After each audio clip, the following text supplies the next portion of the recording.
Kerkük'ün batısında bulunan Molla Abdullah Köprüsü üzerindeyiz. Burası belki de Kerkük'ün en tehlikeli yeri. Çünkü buradaki peşmerge mevzileri ile IŞİD mevzileri arasında 47 metre mesafe var. Hemen arkamda IŞİD'in mevzileri ve keskin nişancılar görünüyor.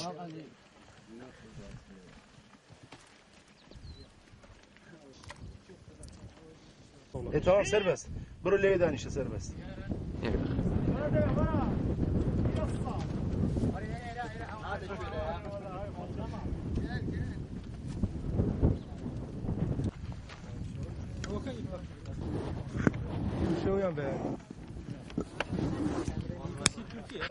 أنا بالعربي أنا مشكلة.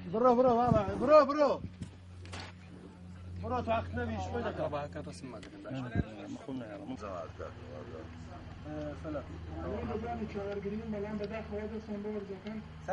يلا.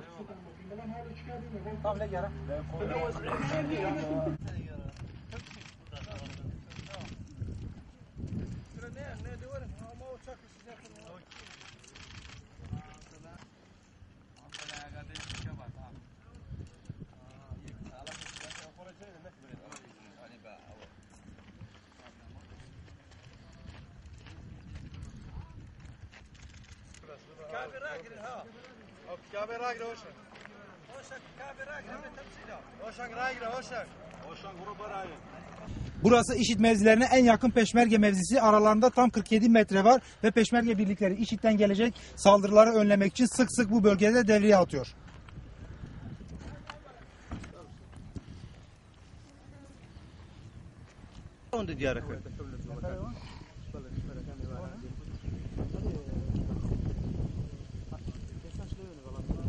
سنة نقطة كي كي دينا ذا كأنك ذابي